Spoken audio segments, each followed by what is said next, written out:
बिस्मिल्लाहिर्रहमानिर्रहीम। अस्सलाम वालेकुम। यूट्यूब चैनल पर तारिक मतीन आपको खुश आमदीद कहता है। सबसे पहले आपसे दरख्वास्त कि अगर आप चाहें तो चैनल को सब्सक्राइब करें ताकि वो चीज़ें जो मैं चाहता हूं आप तक पहुंचें वो आप तक पहुंच सकें। इस वीडियो में गिलगित बल्तिस्तान की जो इलेक्शन के बाद की सूरत हाल है उसकी हम बात करेंगे, और क्या होने जा रहा है, हुकूमत बनाने का पाकिस्तान पीपल्स पार्टी का दावा कितना भरपूर है, कितनी हकीकत है इस दावे में, इस पर भी बात करेंगे। मैंने वहाँ कुछ दोस्तों से, कुछ सहाफ़ियों से राब्ता करके दिन में कुछ मालूमात हासिल की, और ये मालूमात मैं आपके हवाले करूँगा। मैंने उनसे 3 सवालात किए। ये तीनों सवालात जो है मेरी राय में, मेरे सवालात हैं, बहुत अहम हैं और इनमें कुछ कड़वी हकीकतें हैं। मैं पहले बता दूं कि इनमें कुछ कड़वी हकीकतें हैं, वो मैं आपके हवाले करूँगा। फिर उसके बाद इस वक्त जो सूरत हाल है, सबसे पहले उसी की बात कर लेते हैं कि गिलगित बल्तिस्तान में सूरत हाल कशीदा है। जो पाकिस्तान पीपल्स पार्टी ने एहतजाज किया, धरना दिया, जहां जमील अहमद और फतेहुल्लाह खान के दरमियान इंतखाबी मार्के में मुजाहरे के बाद सूरत हाल कशीदा हो गई है। उस कशीदा सूरत हाल को देखते हुए इंतज़ामिया ने इंटेलिजेंस मालूमात की बिना पर, हालात को जांचने के बाद, गेज करने के बाद, सलाह मशवरे के बाद ये फैसला किया है वफाकी हुकूमत से रब्ता करके कि गिलगित बल्तिस्तान में 2 शहरों में जो है वो फ़ौज तैनात की जाए। चिलास शहर में फ़ौज तैनात की जाए और इसके साथ साथ जो गिलगित सिटी है वहाँ पर फ़ौज तैनात की जाए, और फ़ौज जो है वो मकामी इंतज़ामिया की मदद करेगी। 300 फ़ौजी जो हैं वो मांगे गए हैं गिलगित शहर के लिए। 180 से 200 के दरमियान का नंबर है जो मांगा गया है चिलास शहर के लिए। यहाँ हालात कशीदा हैं। इंतज़ामिया ने जब वफाकी हुकूमत से रब्ता किया है तो कहा यह गया है कि यहाँ खून खराबे का खदशा है, यहाँ नक्स अमन का खदशा है, और इस बिना पर इंतज़ामिया की मदद के लिए कशीदा हालात हैं, इनमें फ़ौज की मदद दरकार है। ये मदद जो है वो पहुँचा दी गई है और इस सिलसिले में बात हो गई है। तो ये सूरत हाल बेहतर होनी चाहिए, और यहाँ जो है ख़तरा है कि पाकिस्तान तहरीक इंसाफ के और पाकिस्तान पीपल्स पार्टी के कारकुनों के दरमियान सूरत हाल बिगड़ सकती है।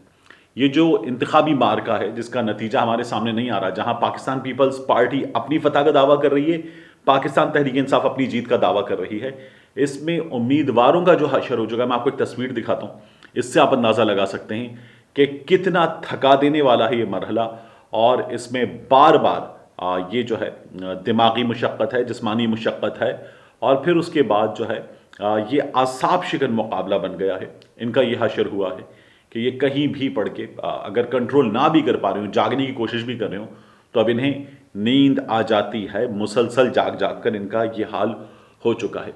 फतेहुल्लाह खान साहब हैं पाकिस्तान तहरीक इंसाफ के, तो ये इनका हशर हो चुका है। ये हशर दूसरी जानिब भी ऐसा ही है, कारकुनों का भी, हामियों का भी और उम्मीदवार का भी। मैंने जो हुकूमत किसकी बनने जा रही है, पीपल्स पार्टी ने दावा किया था, बिलावल भुट्टो जरदारी ने कहा था कि अमजद हुसैन जो है वो हमारे वजारत आला के कैंडिडेट हैं। पीटीआई को तो यकीन ही नहीं था कि वो जीतेंगे, उन्होंने वजारत आला का कैंडिडेट जो है वो पेश नहीं किया है। तो मैंने वहाँ पर मौजूद दोस्तों से इस सिलसिले में मालूमात हासिल की कि क्या हालात हैं, तो पता ये चला कि पाकिस्तान तहरीक इंसाफ अपना नंबर हासिल कर चुकी है। पाकिस्तान तहरीक इंसाफ हुकूमत बनाने जा रही है।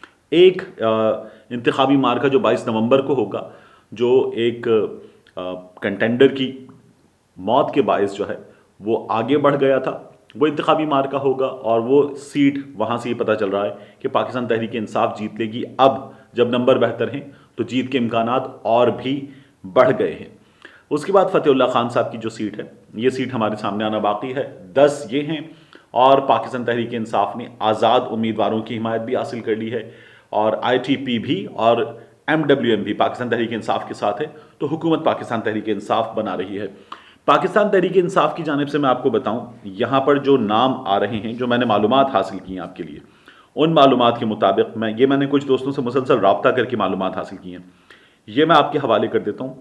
जो नाम सामने आ रहे हैं वजारत आला के मनसब के लिए PTI की जानिब से, कहा तो ये जा रहा है कि ये सब कंटेंडर हैं वजारत आला के, लेकिन इनमें एक खालिद खुर्शीद साहब का नाम है, ये बड़ा भरपूर नाम है। इसके साथ साथ फतेहुल्लाह खान साहब, जिनका इंतखाबी मार्का इस वक्त मुतनाज़ है, वो भी हैं। राजा अजीम भी स्ट्रॉन्ग कंटेंडर हैं वजारत आला के मनसब के लिए। اور خبر یہ ہے کہ اس کردو سے 3 جیتنے والوں نے جا کر علی امین گنڈاپور صاحب سے ملاقات کی ہے گلگت میں اور بتا دیا ہے کہ ہم آپ کے ساتھ ہیں. تو پی ٹی آئی نمبر تو حاصل کر چکی ہے. حکومت پاکستان تحریک انصاف بنانے جا رہی ہے. یہ پاکستان پیپلز پارٹی کو بھی اندازہ ہو چکا ہے. میں نے 3 صحافی دوستوں سے یہاں پر رابطہ کیا، صورتحال معلوم کی اور بنیادی طور پر 3 سوالات میں نے ان سے معلوم کی. اب جو میں آپ کو بتا رہا تھا کہ ایک تلخ حقیقت ہے، وہ تلخ حقیقت بھی میں آپ کے حوالے کروں گا.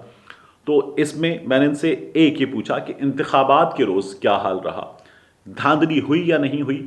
اور ان میں سے 2 صحافی تو ایسے ہیں کہ ان کو ان کے ٹیلی ویژن چینلز نے ہی منع کر دیا کہ آپ کسی بھی میڈیم پر بات نہیں کریں گے، کسی ٹی وی چینل پر، کسی اخبار سے، کسی یوٹیوب سے، سوشل میڈیا پر کہیں بات نہیں کریں گے.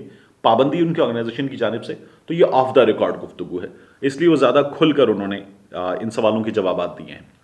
ایک میں نے ان سے پوچھا کہ انتخابات کے روز دھاندلی ہوئی یا نہیں ہوئی، اور تینوں کی جانب سے پہلے سوال کا جواب یہ آیا کہ انتخابات کے روز ان کی معلومات کے مطابق، جو انہوں نے دیکھا ہے اس کے مطابق، 0 دھاندلی ہوئی ہے، کوئی دھاندلی انتخابات کے روز نہیں ہوئی.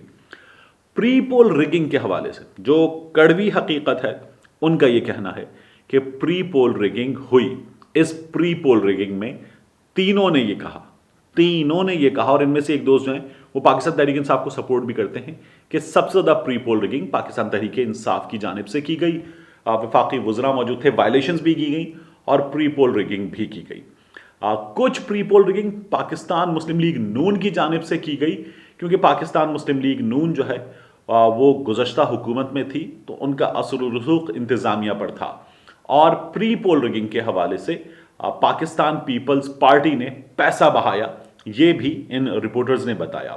اور ان کا یہ بھی کہنا ہے کہ جب مسلم لیگ نون کی مرکز میں حکومت تھی تو بالکل اسی طرح سے جس طرح سے اس وقت پاکستان تحریک انصاف کے بارے میں وہ کہہ رہے ہیں کہ ان کی جانب سے وائلیشنز کی گئی، پری پول ریگنگ کی گئی، نون لیگ بھی کرتی تھی. اور جب پاکستان پیپلز پارٹی کی حکومت تھی تو پاکستان پیپلز پارٹی نے بھی یہ تمام ہتھ کنڈے استعمال کیے ہیں. اور اب کی بار پاکستان تحریک انصاف نے یہ سب کچھ کیا ہے. اب کی بار انتخابات زیادہ ہائی لائٹ ہوئے کیونکہ جو پاکستان کی اہم ترین جماعتیں ہیں، ان کے قائدین وہاں پہنچے، اس لیے یہ صورتحال ہمارے سامنے اس انداز میں آئی ہے. حکومت کون بنائے گا، تیسرا سوال تھا میرا ان تینوں صحافیوں سے. تینوں نے کہا کہ حکومت پاکستان تحریک انصاف بآسانی بنا لے گی، کیونکہ پاکستان تحریک انصاف کے پاس نمبر پورا ہے. تو یہ وہ صورتحال ہے جو مقامی صحافی بتا رہے ہیں. ساتھ ہی کشیدہ صورتحال ہے، اس بات کا بھی انہوں نے اعتراف کیا اور بتایا کہ جو کورونا ہے اس کی بھی صورتحال کشیدہ ہے. اسی وجہ سے تعلیمی ادارے جو ہیں وہ بند رکھے گئے.